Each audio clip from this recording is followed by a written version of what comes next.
Bienvenue dans Passerelle, un podcast pensé pour éveiller la curiosité des apprenantes et des apprenants de français.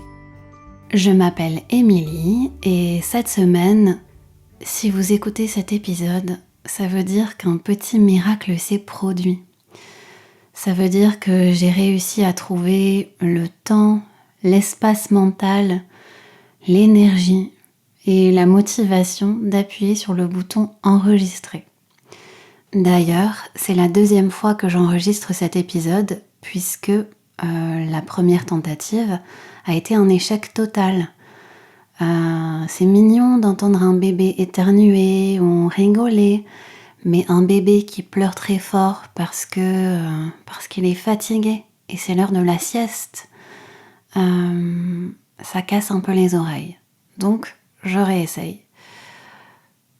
Bref, vous l'avez compris, enregistrer un épisode de Passerelle en ce moment, ça n'est pas une mince affaire. Cette semaine, j'ai envie de vous inviter à réfléchir à la question suivante. Pensez à un événement marquant dans votre vie et posez-vous cette question. Quel album, quelle chanson j'associe à ce moment-là de ma vie? Et qu'est-ce que ça raconte de moi et de mon histoire? Aujourd'hui, on va parler de musique et plus précisément d'un album qui m'a tenu la main pendant ces derniers mois.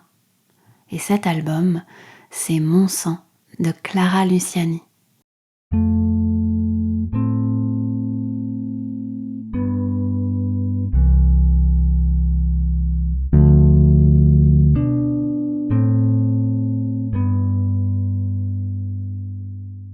D'abord, je dois dire que ces derniers mois, la place que la musique occupe dans ma vie, elle a totalement changé. Depuis longtemps, j'avais un peu arrêté d'écouter de la musique et ça avait été remplacé par les podcasts. Je passais mon temps à écouter des podcasts et la musique, plus tellement. Mais ces derniers mois, la musique a retrouvé une place centrale dans ma vie et ça se manifeste de plusieurs manières, notamment à travers des playlists. Au tout début, quand mon fils est né, j'ai consacré pas mal de temps à créer une playlist pour lui. Et c'est drôle parce que, avec le recul, en vrai, cette playlist, elle est plutôt pour moi. Elle parle de moi. Il y a beaucoup de chansons qui parlent de besoin d'attention et de besoin d'amour. Mais voilà, je sais que quand je penserai à ce moment-là de ma vie, dans le futur, eh bien, ces chansons-là, elles feront remonter des souvenirs à la surface. Une toute petite digression, parce que je crois que j'ai oublié de le mentionner dans l'introduction. Je tenais à vous rappeler que la transcription de cet épisode est disponible gratuitement. Vous pouvez y accéder en cliquant sur le lien tout en haut de la description de cet épisode.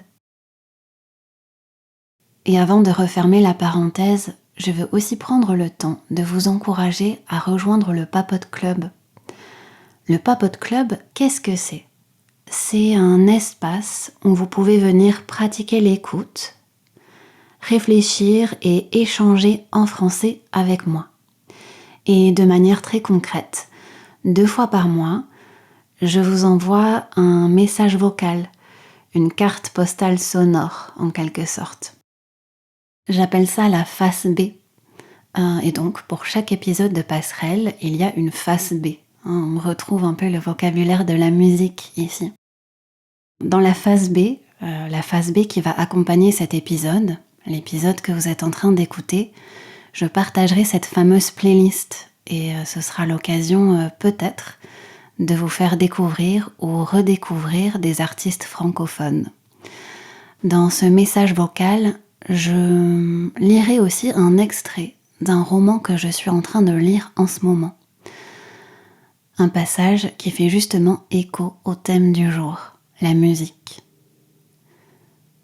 C'est drôle comme quand on s'intéresse à un sujet, je ne sais pas si ça vous arrive à vous aussi, mais il apparaît un peu partout, comme par hasard, dans nos lectures, dans les podcasts qu'on écoute. Et c'est exactement ce qui s'est passé pour moi cette semaine. j'ai écouté un entretien avec Swan Arlo. Vous le connaissez peut-être à travers son rôle dans le film Anatomie d'une chute. Et j'ai noté ce qu'il a dit parce que j'ai trouvé que c'était vraiment parfaitement formulé. Au tout début, il dit « C'est incroyable comme la musique, d'un coup, ça fait défiler des lieux, des histoires, des gens, des sensations. C'est fou, quand on écoute une chanson qui a marqué une époque, tout remonte. Tous les souvenirs remontent. Et je sais que dans quelques années, quand je réécouterai cette playlist, ça me replongera dans ce moment un peu extraordinaire de ma vie. Et donc, venons-en à cet album qui m'a tenu la main ces derniers mois. Qu'est-ce que je peux vous dire sur cet album de Clara Luciani ? Quelques mots sur son histoire, sur le contexte. Clara Luciani, elle a travaillé sur cet album pendant sa grossesse.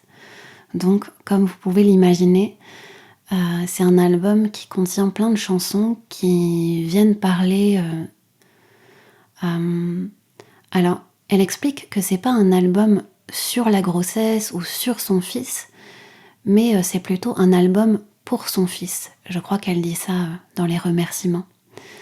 Et donc, au-delà de cette expérience que moi aussi j'ai vécue, et c'est certainement pour ça que cet album me parle, et cette idée, elle est importante.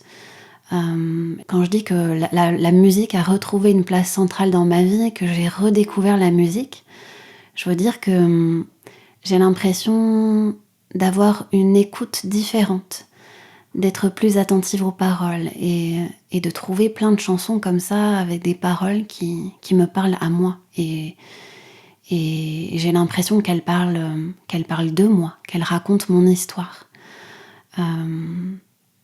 Voilà, il y a cette idée assez simple que quand on parle de quelque chose d'intime, de personnel, ça peut toucher tout le monde parce qu'il y a un côté universel.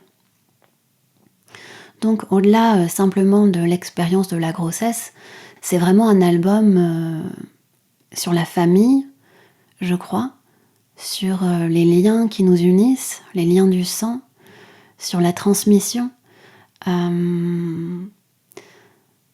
Parmi toutes ces chansons, c'est difficile d'en choisir une ou deux ou trois que je pourrais mettre en lumière dans cet épisode parce que vraiment, chacune de ces chansons, à leur manière, elles viennent me parler. Je pense par exemple à Tout pour moi, qui est un single qui est sorti un tout petit peu avant la naissance de mon fils. Et elle illustre bien cette chanson, ce que j'essayais de dire un peu plus tôt. À un moment de la chanson, elle dit de mémoire, je sais plus exactement comment elle le formule. Elle dit ma vie c'était le calme plat. Avant toi, je n'existais presque pas. C'est ça qu'elle dit. Avant toi, je n'existais presque pas. Et quand j'ai écouté cette chanson, je me suis dit, bon, quand même, elle exagère un peu, Clara Luciani.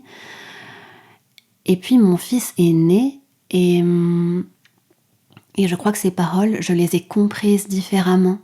Je les ai comprises avec plus de nuances, peut-être.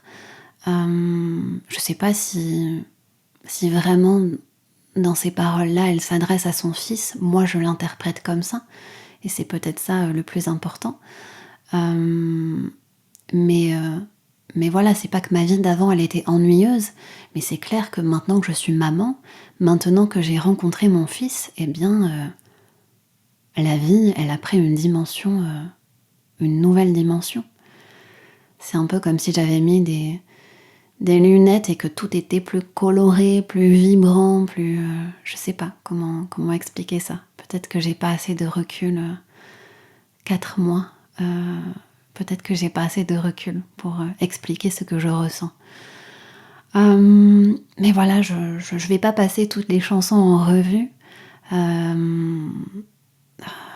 Voyons peut-être si j'ai l'album à côté de moi. Il y a une chanson qui s'appelle Aller. Et si vous avez besoin d'un peu de motivation, c'est une chanson que je vous recommande. Moi, quand j'ai besoin de courage pour la journée et la semaine qui arrive devant moi, j'écoute cette chanson et ça me comment dire, ça me motive, tout simplement. Ça me met un coup de boost, pour parler en bon français. Euh, mais voilà, il y a cette chanson, il y a Aller, quoi d'autre? Il y a une chanson qui s'appelle Seul, qui parle de solitude. Et ça, c'est un truc qui me parle aussi. Moi qui suis quelqu'un d'assez solitaire, il y a une chanson qui s'appelle Chagrin d'amis aussi, qui parle de ce qu'on ressent quand une amitié se termine. Voilà, je vais pas en dire plus sur cet album, je pense que vraiment je pourrais faire un épisode par chanson, tellement j'aurais des choses à dire sur chacune de ces chansons. Mais mon temps est compté, donc je vais m'arrêter là. Et peut-être juste pour finir, dire quelques mots sur les remerciements de cet album. Quand cet album est sorti, j'ai acheté le vinyle et avant même de l'écouter, j'ai lu les remerciements. Clara Luciani, elle remercie les bonnes fées sur son chemin. Et ça, c'est vraiment une image qui me parle. Quand je repense encore une fois à ces dernières semaines, à ces derniers mois, il y a eu plein de personnes qui ont été comme des bonnes fées. Je pense évidemment aux sages-femmes dans la maternité où j'ai accouché. Je pense, mes proches évidemment. Je pense à une bonne fée en particulier qui m'a aidée à nommer mon fils. Et voilà, nommer les choses, c'est important. Et les personnes encore plus. Et à sa manière, cet album, il a été un peu comme une bonne fée pour moi. Il m'a tenu la main quand j'en avais besoin, parfois en plein milieu de la nuit, quand je pouvais pas dormir, parfois le matin quand j'allais marcher, et c'était un peu le seul moment de ma journée où je pouvais un peu sortir et respirer. Mais voilà, donc comment finir cet épisode ? Merci Clara Luciani pour cet album qui m'a portée et qui m'a tenu la main quand j'en avais besoin.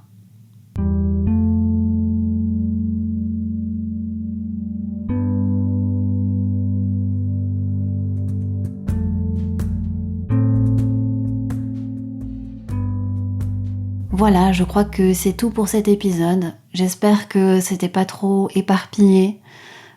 C'était encore une fois un épisode un peu improvisé. Mais voilà, ma philosophie de vie en ce moment, c'est fait, c'est mieux que parfait. Et donc, je fais de mon mieux. Et vous aussi, je vous invite à essayer de voir les choses sous cet angle-là. On fait de son mieux. C'est une idée importante à retenir, je crois. Merci aux membres du Papote Club. Vous aussi, vous êtes un peu mes bonnes fées. C'est grâce à votre soutien que Passerelle peut continuer. Je m'arrête là, je vous souhaite un bon week-end et je vous dis à très vite si tout va bien.